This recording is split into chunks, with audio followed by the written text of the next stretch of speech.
pada kesempatan siang ini saya perkenalkan diri, nama saya Vita Lydia, Bu Dokter. Saya sangat menarik sekali dengan paparan Ibu karena sepertinya ginjal itu dapurnya manusia mungkin ya Bu ya. Yang orang awam bilang nih seperti saya bukan ahlinya.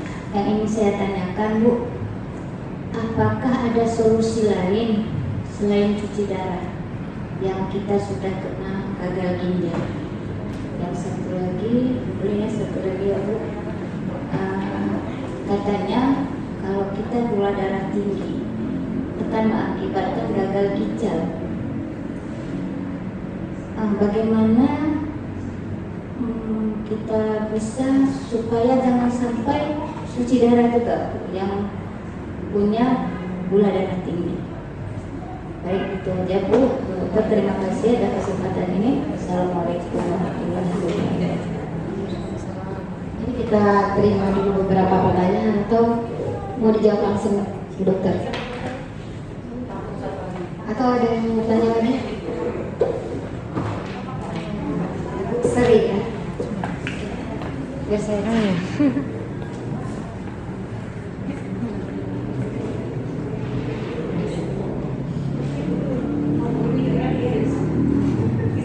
Assalamualaikum warahmatullahi wabarakatuh. Bu, saya mau dijelasin masalah yang kelebihan protein. Kelebihan protein, kalau nggak salah Dokter.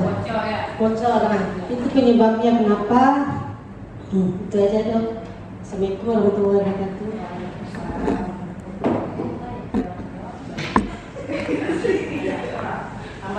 Oh ya, satu lagi. Sebenarnya pertanyaan juga hampir sama, masalah kebocoran protein pada ginjal karena saya kebocoran protein dari dokter tahu, terus kemudian dengan diagnosa, kemudian yang mau saya tanyakan, kalau orang mau operasi jantung seperti misalnya kasus ayah memang ada lemak jantung terus harus dibersihkan terus dikeluarkan, katanya itu yang di ginjal, makanya jantung tidak jadi karena harus ginjalnya kotor, harus dijaga. Yang saya tanyakan tadi posisi sebelum itu di mana, karena itu waktu itu gagal jadi cuma hanya masalah aja. Terus misalnya protein tadi penyebabnya enggak cuma membersihkan lemak yang ada jantung, terus setelah dibersihkan jadi harus dikeluarkan dari ginjal.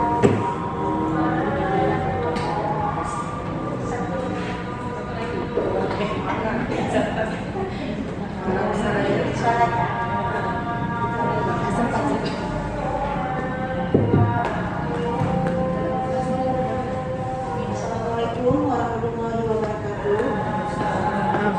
Perkenalkan, nama saya Mei Zarina. Saya ingin menanyakan mengapa setiap pasien gagal ginjal itu kulitnya agak hitam, agak nggak bersih gitu. Dan apakah mungkin di lingkungan kita pernah anak-anak kita sendiri malah kadang-kadang minum itu sambil berdiri, apakah ada efek ke ginjal atau gimana? Penjelasan Dokter mohon dijelaskan dengan sejelas-jelasnya. Terima kasih. Wassalamualaikum warahmatullahi wabarakatuh. Jadi lupa sih yang itu tahu.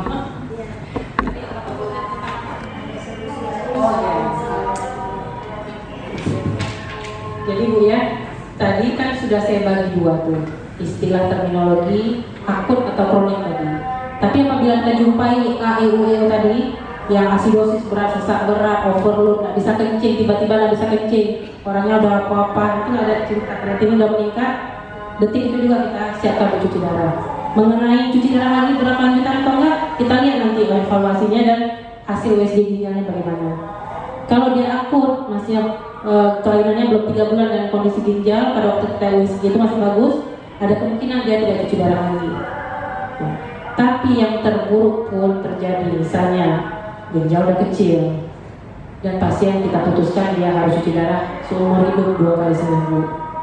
Nah, itu berarti memang terapi pengganti ginjal. Jadi istilahnya dengan dialisis. Bisa modalitas lain ada cuci darah lewat perut tadi seperti saya bilang. Itu sambil kita siapkan. Boleh nanti dia beberapa kali dicuci darah dengan mesin, nanti dia akan buat operasi untuk yang pro-nya. Atau dia temukan dari keluarganya yang mau sumbang ginjal, kita lanjut ke transplant. Setelah transplant dia akan minum obat.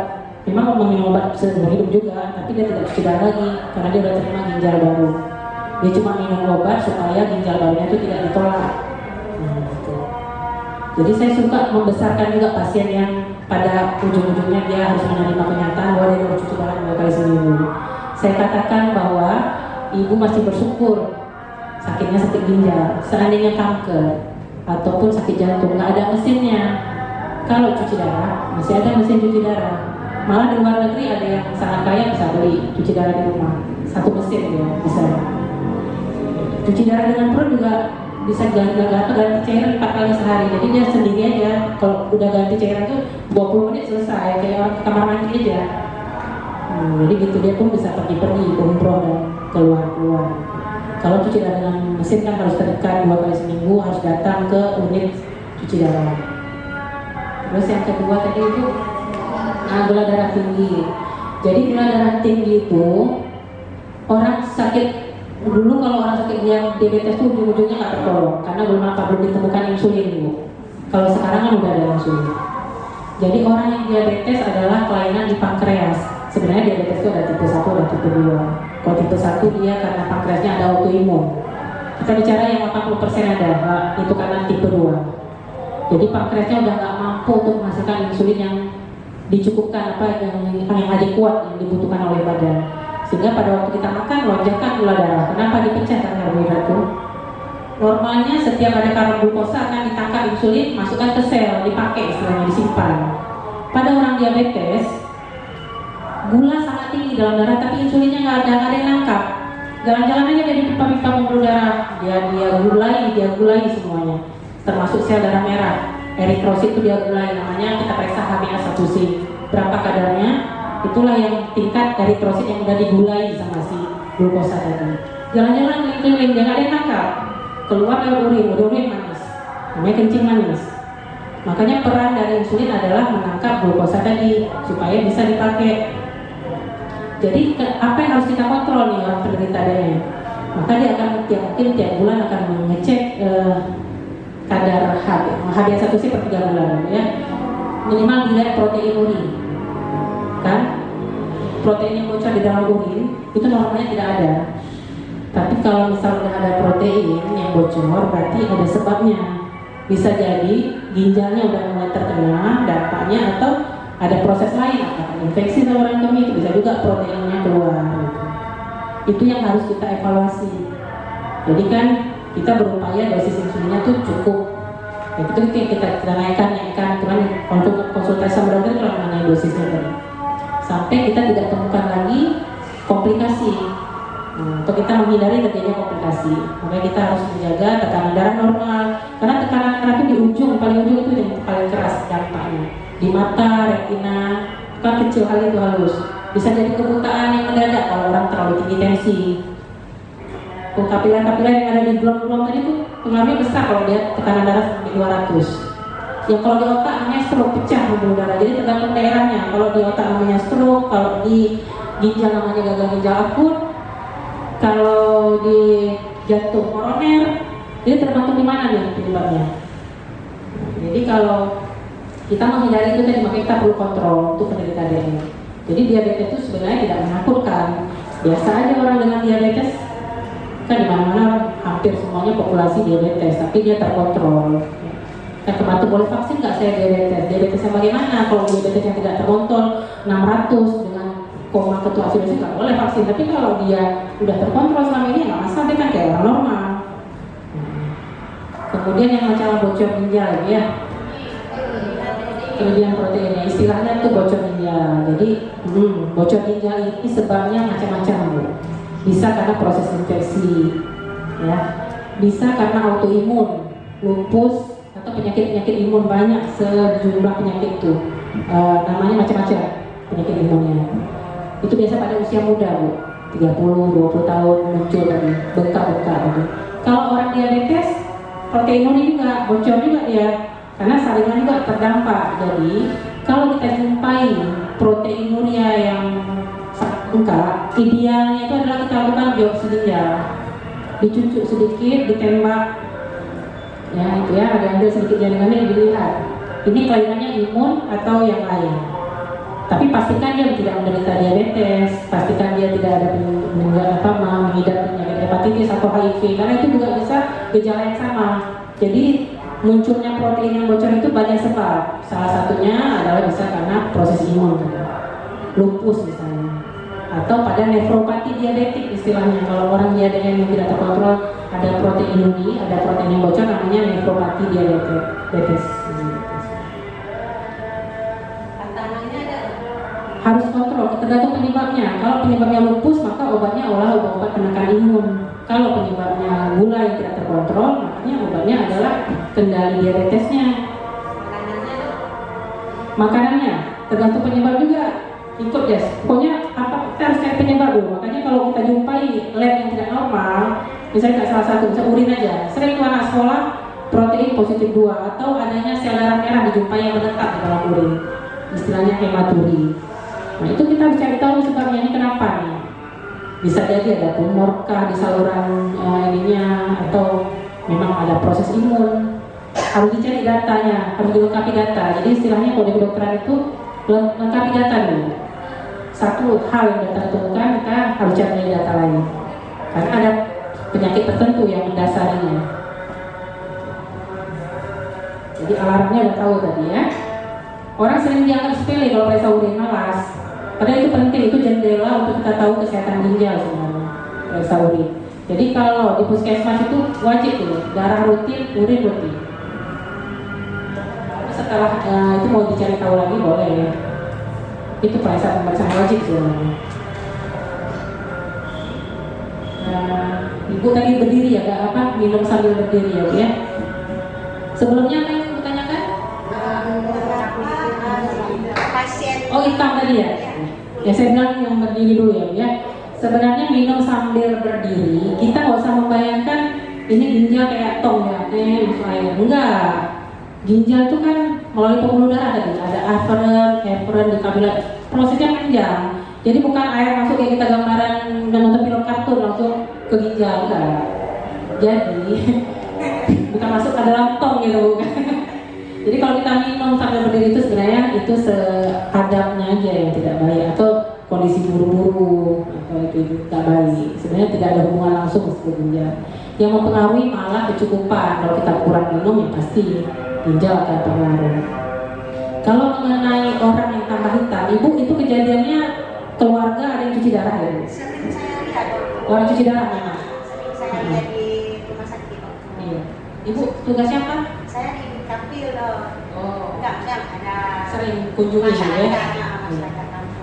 Orang tambah hitam ini banyak hal. Kita pun kena matahari tambah hitam ya. Jadi kalau orang cuci darah tambah hitam, banyak hal yang bisa menyebabkan. Salah satunya dia sering transfusi karena dia nggak suntik hormon tadi. Idealnya kan ginjalnya mesin itu cuma menggantikan membuang sampah. Hormon tadi kan nggak ada siapa yang menghasilkan.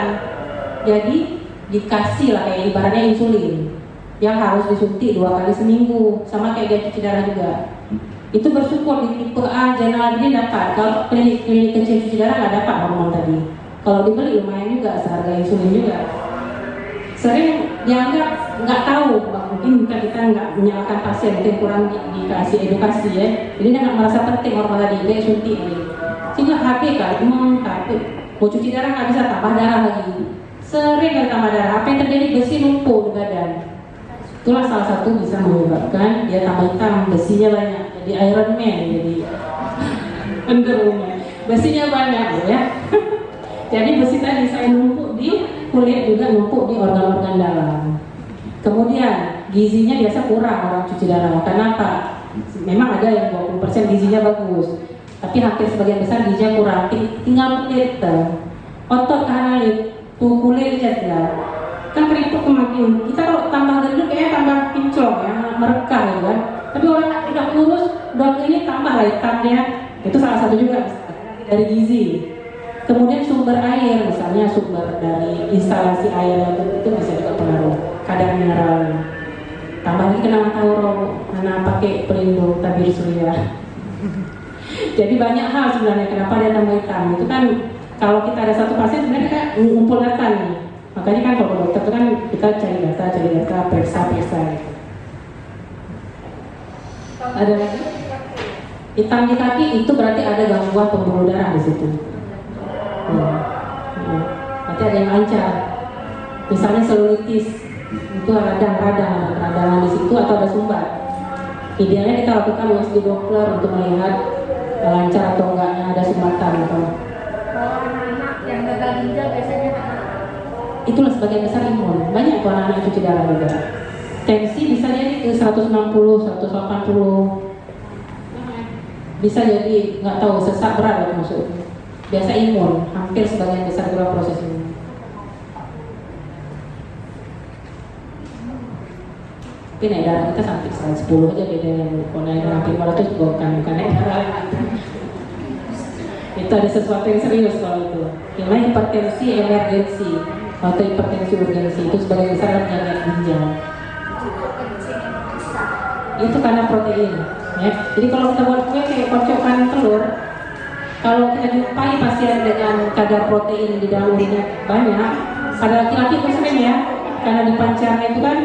Tapi kalau kita minumnya kurang, agak kayak berbuih, pasti berbuih sedikit ya. Tapi kalau udah berbuihnya kayak kocokan telur itu udah pasti protein semua yang keluar, ada bocor ginjal. Jadi lama-lama proteinnya itu kan keluar, sehingga protein di dalam darah jadi rendah. Sementara dia albumin yang di dalam darah itu fungsinya mengikat darah, mengikat plasma istilahnya, atau zat cair darah. Apabila albumin itu rendah, maka air itu lari ke jaringan yang longgar-longgar. Bisa dilihat kan, ininya bengkak, kelopak mata, dia cari tempat-tempat yang longgar di tubuh kita. Kaki gravitasikan ke bawah, atau rongga perut, asites perutnya membesar, atau pada laki-laki skrotum, buah pelirnya sebesar buah kelapa, air dari situ. Bisa karena hipoalbumin berat, bocor anak-anak yang bocor ginjal berat, itu yang skrotumnya besar. Bahaya nggak kalau orang menderita kelebihan protein? Kelebihannya diberikan berbahaya nggak? Kelebihannya di mana? Misalnya dia Bahaya, dia bocor ginjal ini kalau punya darah tinggi. semua bahaya. Makanya semua yang tadi kan tipsnya kita harus kontrol faktor-faktor resiko yang menyebabkan kelainan ginjal. Makanya sebenarnya berobat darah tinggi itu bukan ke dokter jantung. Berobat darah tinggi minimal ke dokter, kalau nggak ke dokter ginjal ke dokter penyakit dalam lah. Karena kalau kayak kemarin masih muda loh, dia keracunan pernah MC3 waktu hamil. Terus dia nggak berobat, dia di kampung cuma minum amlodipin. Berbulan sampai setahun lebih lah. Terakhir datang sama saya udah nggak bisa lagi, kreatininnya udah tinggi dan ginjalnya udah kecil. Saya bilang kenapa bu? Dari dulu nggak berobat. Saya nggak tahu. Kan sayang sekali sebenarnya karena nggak tahu. Yang diobati cuma darah tingginya tanpa tahu penyebabnya. Akhirnya harus cuci darah yang permanen.